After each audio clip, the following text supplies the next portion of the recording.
Are you telling your patients stories about their health that they actually want to be in?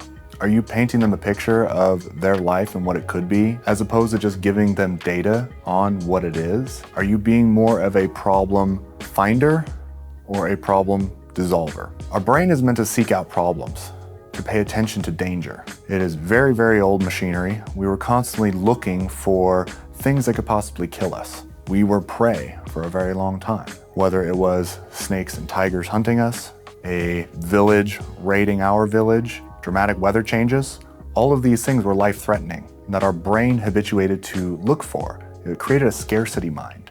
So now, how that plays out in our current reality is we are constantly danger seeking. We are trying to move away from pain as most we can. In a doctor's office, when a doctor is reading off information to you, saying your blood work looks like this, your x-ray looks like this, the images show this on your MRI, the body and the brain doesn't know how to compute that exactly. It pushes us into our fear centers, pushes us into the amygdala. So now I am constantly looking for things that actually validate what was said.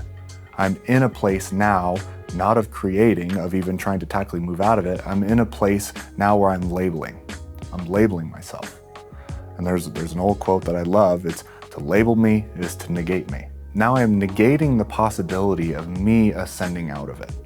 I'm not acknowledging that we don't just get sick. We don't just get hurt. We do hurt. We do sick. There are patterns and behaviors and beliefs and nutrition and relationships, all that feed the body into a place of either function or dysfunction. And when we hear it repeated back to us, when we hear things like your white blood cell count's elevated, you have poor insulin markers, you have very low vitamin D or your hormones, or you have scoliosis, we start to label and identify and embody those things. So as a doctor, how do you actually maneuver yourself out of that, where you can actually present information, but not in a way that pulls the patient into a place of closed off, label making, embodying, as opposed to you're the teacher, you're the guide, you're meant to help them understand in English, not doctorese, and also guide them through a process where now they can start to become the version of themselves that does not have this condition going on, that does not have these things happening to them. I don't even like saying conditions and diagnoses in my office because people love to embody them.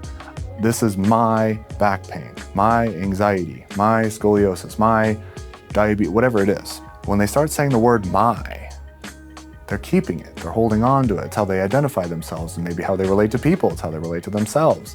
And so even though they do not like where they are, because we are pattern recognition machines, they are recognizing a pattern of feedback from the outside world and how their body is, and then they stay in this pattern because they recognize it, as opposed to seeking to understand and ascend beyond what is going on. Your patients are not benefiting from intense data collection.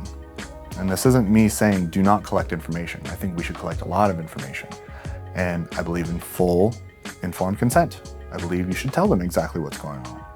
But the responsibility lays on the doctor and how you relay the information, what kind of energy you're putting behind the information, and how you're going to facilitate them transforming that information into intention and attention, and them becoming a different person, which is a process. But they are benefiting more from you painting the roadmap on where they get to go and who they get to become, and them getting excited about that process, as opposed to them feeling like they're in a doctor's office and they're getting a pill, they're getting an exercise, they're getting an adjustment, they're getting some form of weak advice that they're just left to their own devices to try to figure out.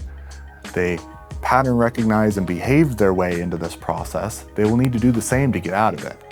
And you cannot overcome your current situation with the same energy that got you there. So it's going to take a lot more energy for them to become something else. And I'm not saying you carry them on your back up the mountain of healing, but you can guide thousands of people up that mountain if you have the ability to communicate and the ability to inspire. I love this quote as well. Sales is service is leadership. They're all the same. How am I leading them? How am I serving them effectively? The sales just happen. Like as far as patient acquisition, growing your practice, getting them to do the things that move them into action, because the more people pay attention. It is not meant to make the max amount of money without serving. It's actually meant to help you to ascend your leadership process and lead better, to communicate more effectively through a visionary lens. And then sales just happen. It doesn't need to be a hard sale process of you manipulating people into changing their diet, changing their lifestyle, taking a pill, getting an adjustment. It's not manipulation, it's persuasion. It's something that they want. They just don't acknowledge how much they want it because they've pattern recognized themselves into a box. So now we get to paint them a new pattern of health. So if they behave their way into illness, they can behave their way into health. Now, what does that actually look like? It's a very old model, and this model is recorded in the Bible, and this model is used in current personal development practices. It's be, do, have. Be the character that you actually want to become in the screen of your life. What does that look like? It requires skills, it requires behavior changes, it requires belief modification. So I'm being this ideal. I'm method acting. And I'm not faking it till I make it because it's actually real. But I'm becoming this different version of me. How would this person, what time does this person wake up? What time does this person go to bed at night? When do they eat? How do they work out? How do they talk to people? How do they talk to themselves? I'm being something different. It can be adopting a new therapy as a form of healthcare, or it could be completely radically changing what their self-talk is or how they deal with their emotions. When I first came into practice, I was of the mind that 90 to 95% of things all came from physical ailments. The spine not working, muscle or tendon injuries, not eating enough nutrition. Now I'm becoming almost swung the complete other way, where we are the expression of the unconscious mind, and the unconscious mind is the body. So the emotions that we feel from a day-to-day basis in our state, our mental state and our emotional state, actually change the way we move through life, changes the way we look at risk, changes the way that we relate to food and to money and to people. This emotional expression through the body changes my movement patterns, and I am as intelligent as my movement patterns. So now, if I have a lower frequency emotional state, it's going to manifest in having less energy to do certain things that would actually be life-affirming, and then I'm going to become the character that I do not want to be. And if I'm changing my state, my emotional state, I'm trying to get myself to an elevated place, even if it's just of acceptance, even if it's just courage to act and do something different, a place of gratitude of, hey, now I know I have choices in my life. It's going to change the way that they move through life. Now they're going to be more intentional with their fitness, with what they eat, with how they sleep, with how they relate to people. And now I'm going to change the results that I have. So I change my emotional state, which changes my mental state, which changes my physical body, which changes me. If the thoughts that we think can make us sick, why couldn't your thoughts also make you well?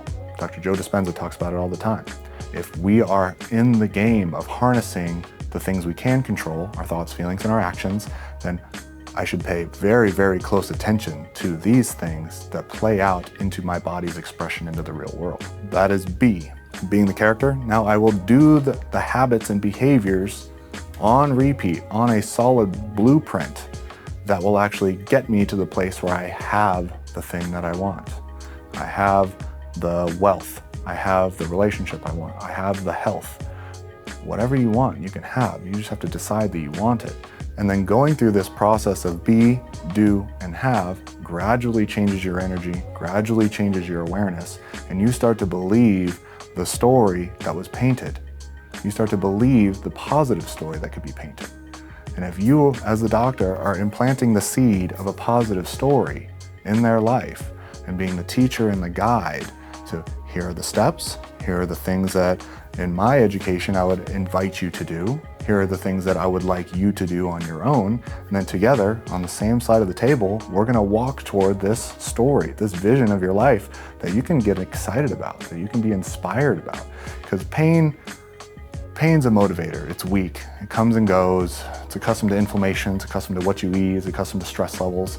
So if we just make it about pain, they're not gonna be inspired by anything.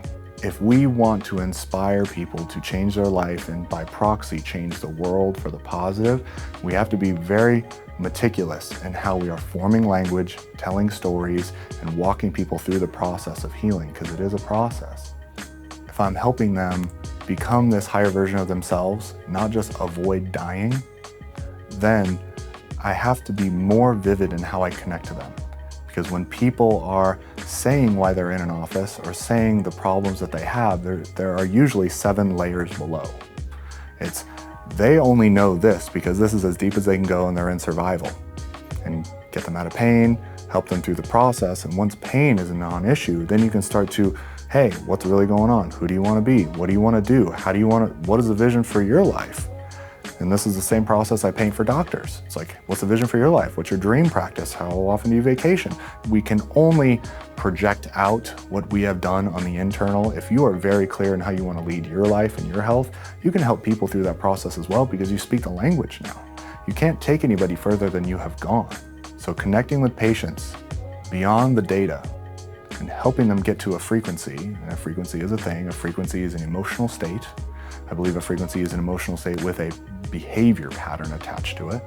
You're helping them acknowledge this is the frequency you're at right now, this is the emotional state you're at right now, this is where you want to be, and this is how we walk up it. And everyone's path is a little bit different. The blueprints for success are almost universal.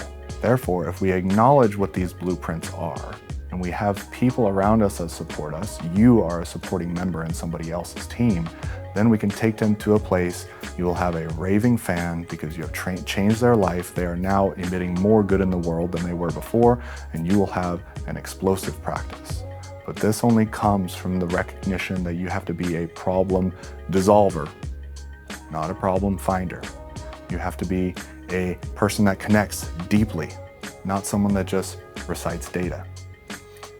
And when you come to this fruition in yourself, watch how much abundance comes into your life as far as the people, finances, the health, and they all feed each other. The more you get of one, the more you get of all of them.